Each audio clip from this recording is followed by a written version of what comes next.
It's time for another episode of The Oil Stream with Dustin Nielsen and Tom Gazzola, presented by Popeye's Louisiana Kitchen.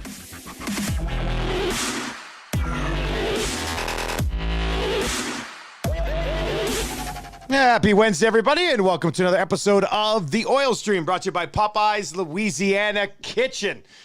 Almost 20 locations, including West Edmonton Mall. You don't even have to leave your house if you want to. DoorDash, Skip the Dishes, Uber Eats. Why not celebrate LeBron becoming the all-time leader in NBA scoring with a delicious Popeye's chicken sandwich today? I think that would be a great decision. Tommy, what's up, buddy? How many people today are looking on their phones, going over the pictures and video they took live and in person, rather than watching through their eyes and searing that memory into their big, beautiful brains? I would suggest a few people are watching Oil Stream on their phone today. So we are in full support. You know what was weird? I don't know why I haven't got this before, but when we started, like when I hit click stream, I got a notification on my phone that the Oil Stream was starting on YouTube. So amazing technology we have in 2023, Mr. Gazzola. Hit that bell button, baby. Yeah, exactly. Right? Is that hat's got to be that's a Ross Flats hat, isn't it? Yeah, it is. Yeah, it it's like that it, yeah. Edmonton Eskimos 1914 baseball team hat. It people ask about this logo, and it's an obscure Canadian baseball team from like the early 1900s. Yeah. So, but it's a cool like cursive E. I've seen a lot of them around town.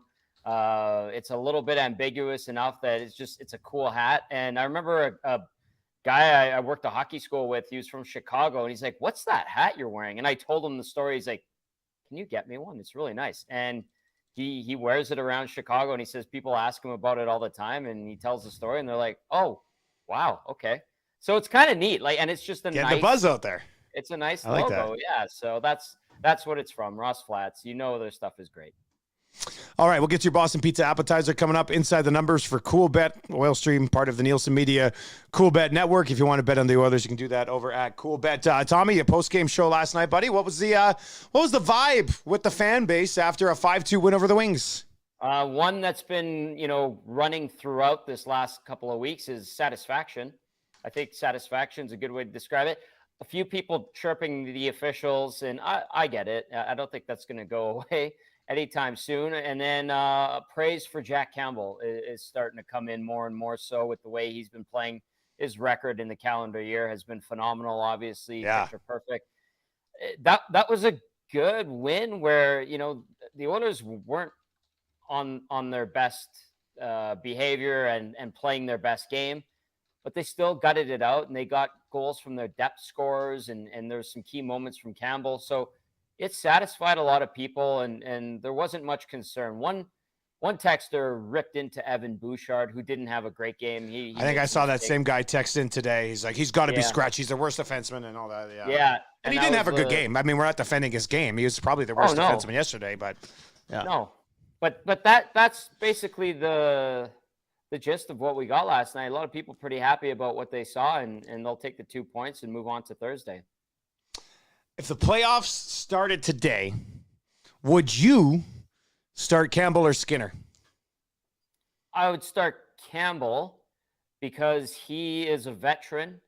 Yeah. I don't think the leash would be particularly long, though. And if it's not working with him, then you go to the other guy. And that's not too different than what we've seen the last couple of years in the playoffs for the Oilers, although Mike Smith kind of took the majority of the starts from Mikko Koskinen, which, was the right call, especially last year. I think right now, if it was starting today, I'm with you.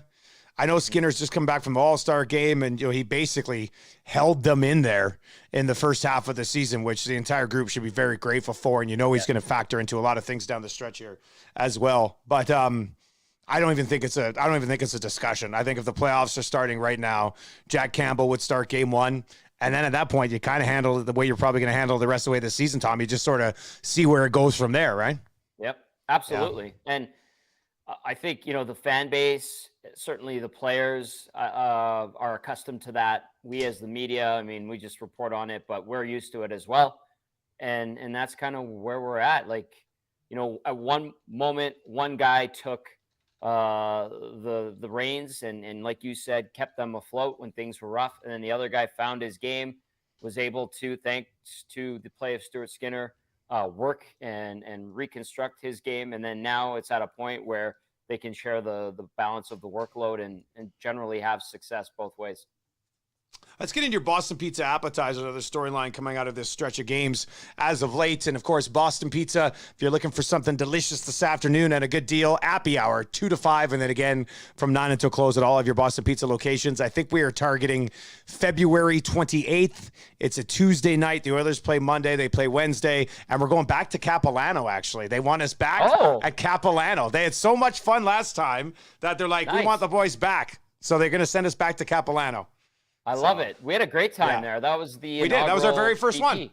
Yeah, that was our very first one. I won't lie. Like, it has been a treat at every BP's, and they've all been a little bit different. And all the crews at individual BP's have been great to deal with. It's been fun. I really enjoyed it. It's cool to get out of the house. By the way, what do I do with this Matt Hendricks jersey that I have framed up here? Like, I mean, I said earlier, you got enough. You got a few other jerseys up there too. You're going to need a bigger place, Tommy. That's what you're going to need. I think you're right. I have a Louis DeBrusque. I need Louis to re-sign it. Like, I don't get jerseys of like players like that I, have absolute fandom. You don't have the Moose hanging up on a wall somewhere. No, I don't. Or Doug Waite, which I would love to have, but it's people I know and like.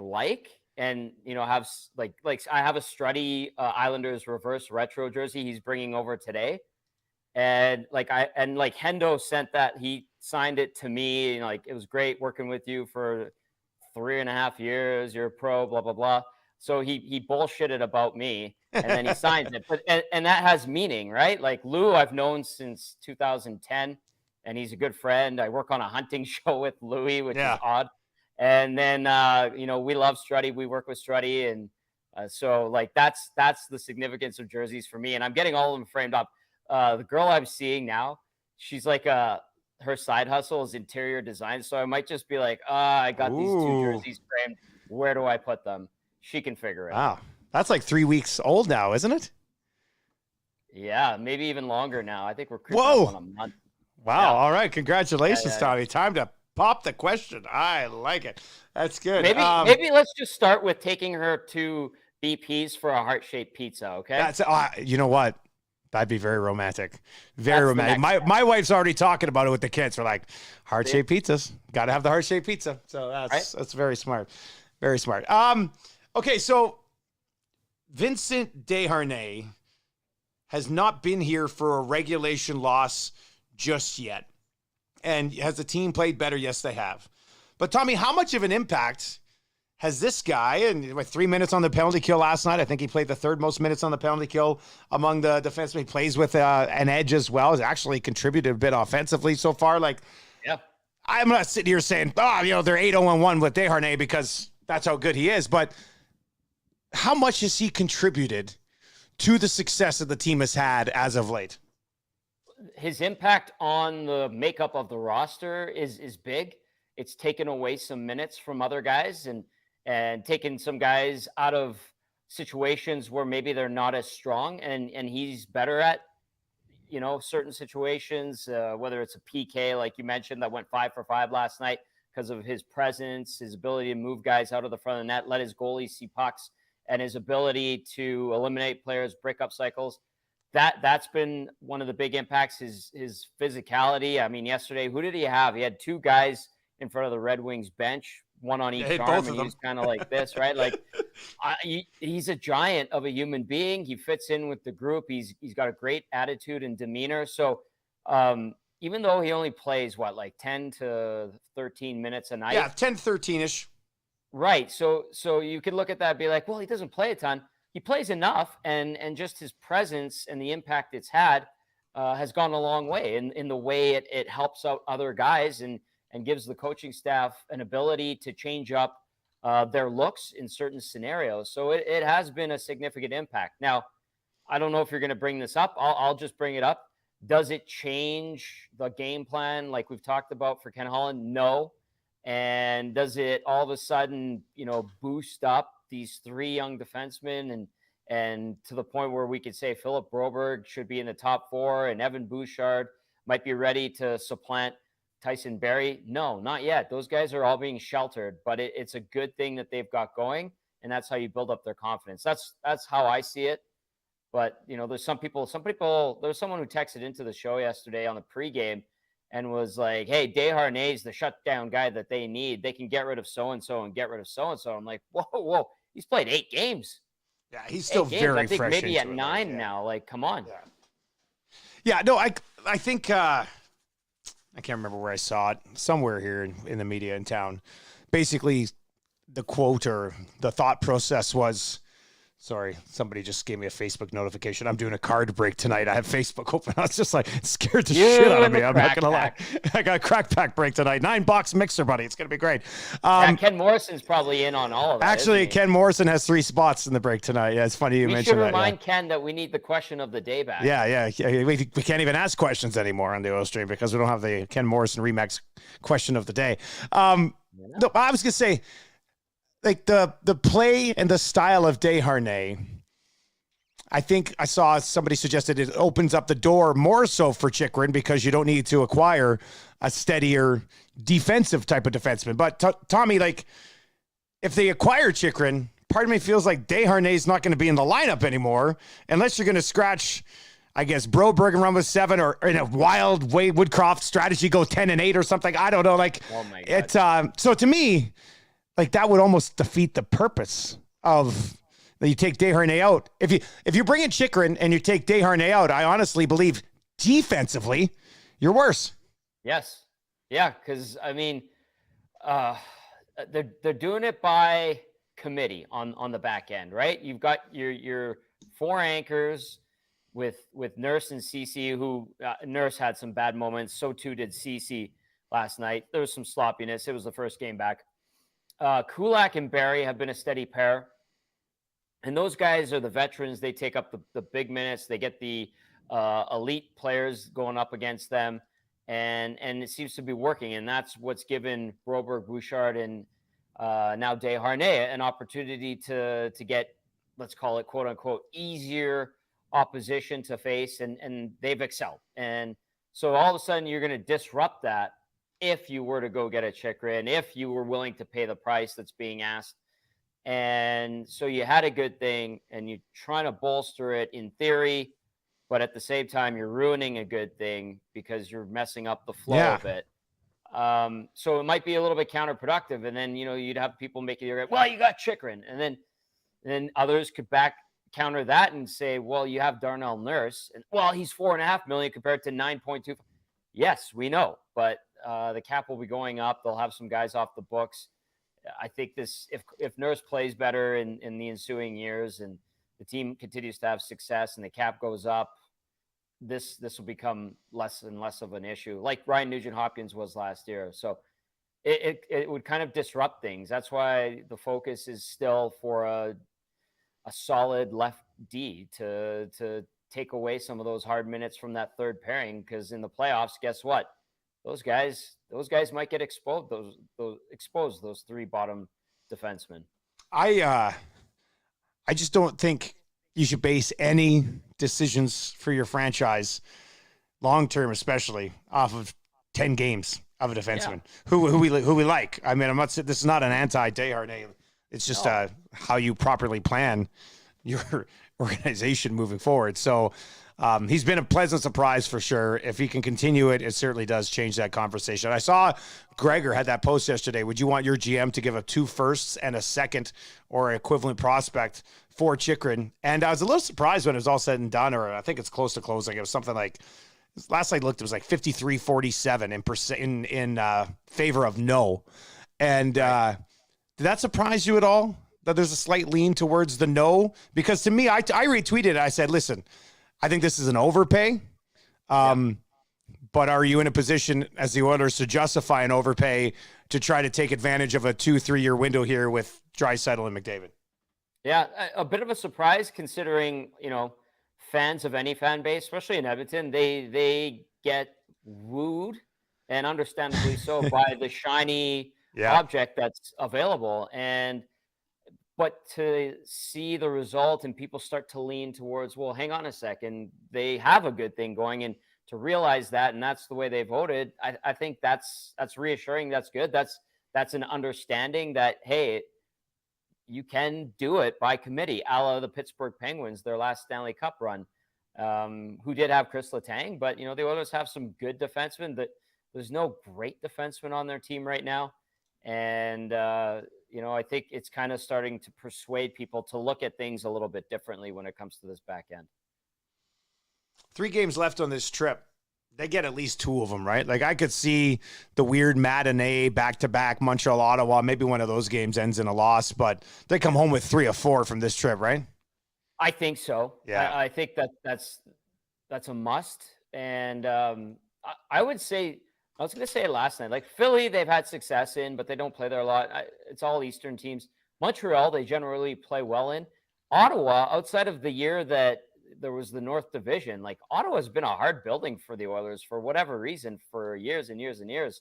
That might be the one that gets them. So we'll see. But this is a team that's starting to buck trends in the franchise history, which is good. Maybe they run the table. What do you think of Draisaitl last night? He was quiet. he was pretty quiet. I had somebody text in first thing this morning and go, Dusty, I told you, Draisaitl's hurt. Look at him last night. I don't think we can say that after every bad game when he goes out and puts up 3-4 points some nights too, right? Like, yeah. If he was hurt, he wouldn't have gone to All-Star. He was able to go to the, I think, Caribbean for a few days before hopping on a flight. Turks and Caicos. Turks and Caicos. Was it, like Turks and Caicos. Turks and Caicos, or are we saying it wrong? It's not Caicos, is it? It sounds so weird. Is it? All right. Turks and Caicos. And I know, like, guys get dinged up and nobody's healthy. I saw him before they left for the trip. He wasn't walking around with ice packs. It's kind of just his demeanor too. Like, if he's not disinterested, if he's not going, sometimes he looks like he's just like lumbering along. And I think that's just the way he looks. And I don't think he's hurt. He wouldn't have played in the All-Star game. He wouldn't have gone on vacation. He would have been getting treatment, because if it was that serious, you're not going out and having cervezas and Mai Tais and all those great, delicious drinks on a beach somewhere before going to the All-Star game. Mai Tais, whenever anybody says Mai Tais, it makes me think of the movie Con Air, because that's a line that they use in Con Air, and have sipping Mai Tais. Right? Yeah, such a good movie. Love it. I got a Con Air movie poster in the room just to my right over here. Oh, you do. I know you do. I got... who do I got? I got Con Air, Back to the Future, Big Lebowski, and Point Break. Those are my 4 movie posters in my movie room. Yeah, it's nice. I have past this Warren Moon on this side here. I have a Teenage Mutant Ninja Turtles, like, really cool poster, and then I just got a tour poster from the Killers' last tour, which it's really neat. It's cool art. It's like the statue. Man, your walls are wild, hey? You got all over the place. Jerseys of like average NHL players, Teenage Mutant Ninja Turtles, picture of Rashog and yourself up behind you there. Like, it's what a wild time. Me and Gretz. Yeah, that's Gretz right there. Okay, yeah. And then me and my uncle and dad and brother playing hockey. And is that Warren Moon? That's Warren Moon. My mom did all of this. Like, it was Eva G's idea, because I think. Oh, Tommy, you had to have pictures of your work. And when we started doing Oil Stream, and we started doing, like, especially all the Zoom and Skype and stuff during COVID, she's like, "You need a better background. I'm going to get something for you." And she's like, I was like, "Okay, you do whatever you want." She's like, "You need to trust him," and she did that. So that's all Eva G. That's amazing. All right, let's get to inside the numbers for Cool Bet. Stay cool, bet responsibly. If you want to bet the Oilers and the Philadelphia Flyers tomorrow night, you can do it over at Cool Bet. And when you sign up for an account, use the code LOCKSHOP when you sign up, and they'll get you a 100% deposit bonus on your deposit up to $200. Yes, the Pulley RV scratched last night, Tommy. This is just going to be a fun one. You're not going to be able to go bet this at Cool Bet, but I don't know what you're hearing. I don't know if it'd be on waivers or a trade, but what are the odds that by this time next week, Yes, the Puljujärvi is no longer on the Edmonton Oilers NHL roster? What would you set those odds at? I'd go like 75% chance. what would you put that in odds? Like, So I don't know. I guess I'd be like minus 125. Okay, Be like minus there's more of a 125. chance that it happens than it doesn't. So you're limiting the risk a bit. So we're setting it like minus 125, I would think. Okay, so that would be what I would put it at. And just like conversations I had yesterday with some people, nothing's set yet. It doesn't sound like it is a very real possibility that that's the move. And there's obviously 3 games before next week. Guys can get hurt on, knock on wood. Hopefully they don't. And so that could change things. But I have been told that the discussion of potentially waiving Puljujarvi has been had, just to go over the list of scenarios. So that could happen. Maybe they just ship him off. Ken Holland was on our colleague Ryan Rashog's podcast today, and he seemed to be, the way he discussed and sort of danced around this very topic is in a way that it leaned towards, it looks like Jesse's the guy. Like, he said Jesse a couple of times, and he mentioned how Janmark was playing well, Kostin was playing well, Fogle had a big game. They like Yamamoto and want to get him back if he's good to go. Who does that leave outside of Devin anybody Shore? else? Right? Like, I don't think they're moving Holloway. I don't think they're going to do anything with Ryan McLeod, the guy that barely plays any special teams and is now becoming a healthy scratch more frequently, is 13 in orange and blues. So yeah, I'd minus 125, like you said, 75% chance. Very real that by this time next week. If he gets waived, do you think he gets claimed by somebody? I do think so. I think someone, rather than paying the price with a low round pick, if they could get him for nothing outside of paying the rest of his salary this year, I think someone would take a flyer on him. That idea of making him a project and seeing what you got, and if a fresh start changes things, I think that entices enough teams that are willing to go out and make it happen. Teams that would have the cap space to get it done without even really worrying about if they claimed him right now would be Minnesota, Ottawa, Chicago, Detroit, Anaheim, the Buffalo Sabres, Arizona Coyotes as well. And that's with their projected cap space, current cap space. Yeah. There's like half the league could possibly possibly. Yeah. Well, no, about 14 teams could do it without having to do anything else. So yeah, and like other teams out there, their names have popped up, is like St. Louis would Tampa, take a look, especially Tampa, Montreal, maybe. Like St. Louis is an interesting one because they're the ones who also took a chance on Yakupov, and that didn't work out. I think Yak played one more year after that in the Kostin deal too. Yeah, exactly. So I think a team would take a shot on him just to see what's there. If they think that there's an NHL player still there, it's a free look. Free look. Exactly. All right, Tommy, get us out of here, buddy. We'll be back with another episode on Friday, and who knows, maybe we'll have more news on that front by then. If not, maybe by next week. I almost feel like there's an emergency podcast coming here somewhere. That makes me very excited, Tommy. Hey, we took Friday off. So I think we owe it. We've got one in the chamber, locked and loaded, ready to go. So, All right, buddy, get us out of here. All right. Thank you for tuning in, as always, and thank you to our fine sponsors. Be sure to like, share, subscribe, smash that thumbs up button. We're playing the algorithm game. You know how it is in this gangster lifestyle. See you on Friday.